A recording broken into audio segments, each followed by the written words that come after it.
ESEC no Brasil. Eu sou a Natália, sou assessora internacional da ESEC no Brasil.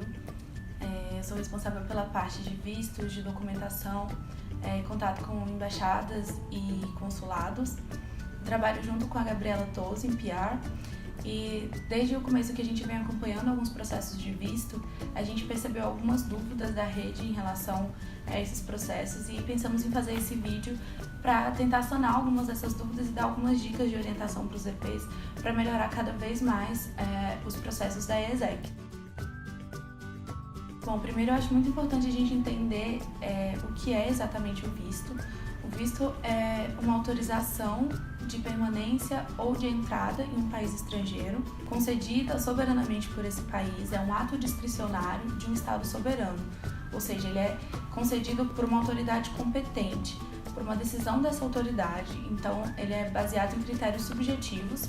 Alguns critérios são objetivos, como por exemplo a documentação que você vai entregar, o pagamento das taxas, mas ele também é baseado em critérios subjetivos, ou seja, de quem está analisando, o que aquela pessoa que está analisando o seu processo pensa sobre a sua estada naquele país. Além disso, diferente do que muitas pessoas pensam, o visto ele não é uma garantia de direito que você vai entrar no território estrangeiro legalmente. Ele é uma expectativa de direito, uma expectativa de que você tenha aquela autorização para entrar naquele território. Mas o visto não é a última instância que permite que você entre ou não, permaneça ou não naquele território. Tudo isso vai depender também do seu comportamento na alfândega, comportamento nos postos da Polícia Federal ou nos órgãos similares dos outros países, o seu comportamento nos aeroportos, nas aeronaves. Isso tudo conta na hora que você vai chegar no outro país para ou entrar como visitante ou para realizar algum outro tipo de atividade.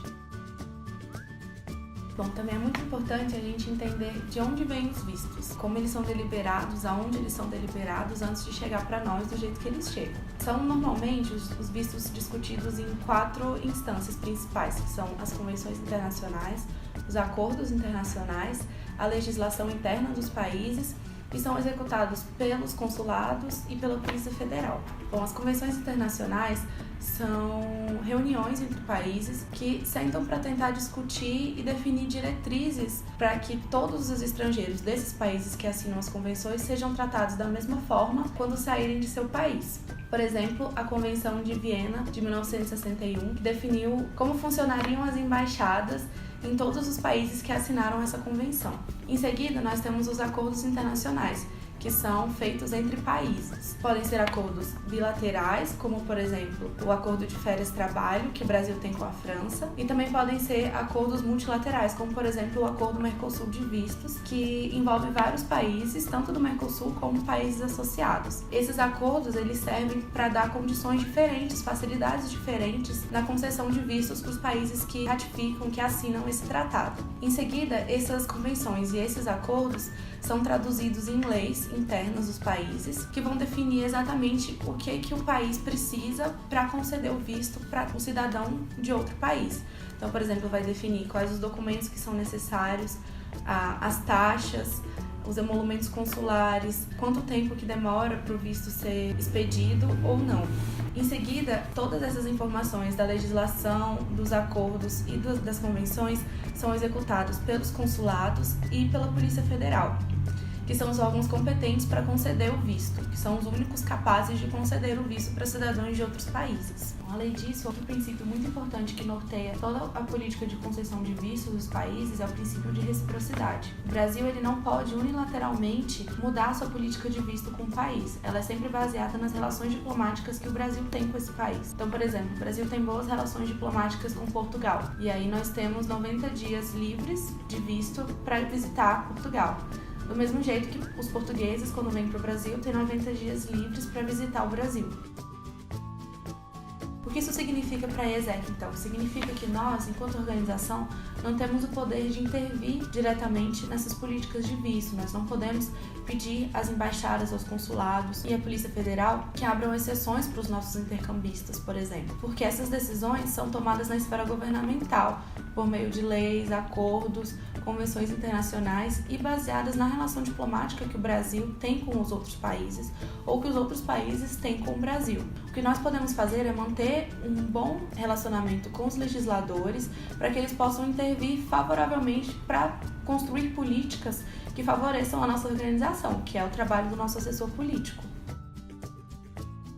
Bom, sabendo que os órgãos que executam as políticas de visto são os consulados, as embaixadas e a Polícia Federal, e que são os que a gente tem relação direta, é muito importante entender a diferença entre eles. As embaixadas, elas são uma representação de um estado no território de outro estado, e elas servem para defender os interesses de um país num território estrangeiro. Elas servem para cuidar, para defender os interesses do estado que elas representam no território de outro país. Então, a embaixada ela cuida da relação entre estados, entre governos. E só tem uma embaixada de cada país em cada território estrangeiro. Então, por exemplo, o Brasil só tem uma embaixada na China, uma embaixada na Malásia e uma embaixada no Japão. Bom, já os consulados, eles são responsáveis por dar assistência às pessoas, tanto física quanto jurídica, de um país no território estrangeiro. E essa assistência inclui, por exemplo, a emissão de documentos como certidão de nascimento, de casamento e a emissão de vistos para estrangeiros. Os consulados podem ser vários dentro de um mesmo território. Então, por exemplo, enquanto o Brasil só tem uma embaixada no Japão, ele pode ter quantos consulados forem necessários, de acordo com a população de brasileiros que existe no Japão. Depende do fluxo migratório para aquele país, para decidir o número de consulados. Existem ainda os consulados honorários, que além de dar suporte para os nacionais de um país em um país estrangeiro, servem para promover as relações comerciais, culturais, econômicas e científicas dentro de um outro país. Esses consulados honorários, eles não estão autorizados a emitir vistos. O máximo que eles podem fazer é recolher a documentação de solicitação de visto e encaminhar para o consulado mais próximo. O que isso tudo significa para a ESEC? Significa que, por representarem os estados, as embaixadas detêm esse poder político de decisão. Para a gente é de suma importância que evitemos ao máximo qualquer tipo de problema com consulados e embaixadas, porque eles têm o poder de negar e conceder vistos com base em critérios completamente subjetivos que estão fora do nosso alcance. Então, para isso acontecer, é muito importante que a gente oriente bem os nossos EPs quanto aos documentos que eles têm que reunir para solicitar os vistos nas embaixadas, nos consulados. É muito importante que eles tenham um comportamento adequado nesse momento da entrevista e que a gente oriente em relação a isso.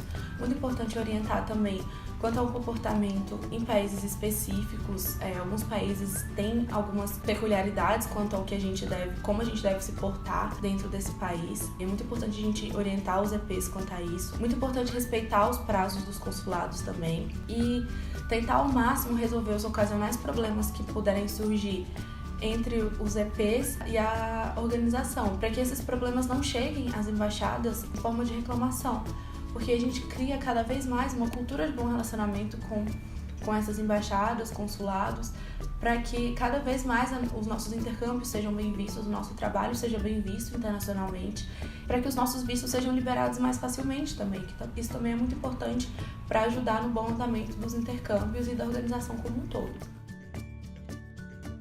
Bom, considerando todas as convenções internacionais, os acordos e as legislações internas do Brasil, nós conseguimos adaptar principalmente 4 tipos de visto para os intercâmbios da ESEC, para a gente conseguir trazer estrangeiros para cá, que são os vistos que a gente mais usa rotineiramente, que são o visto de visita, o visto de visita eletrônico, o visto temporário de estudante e o visto de residência temporária do Mercosul.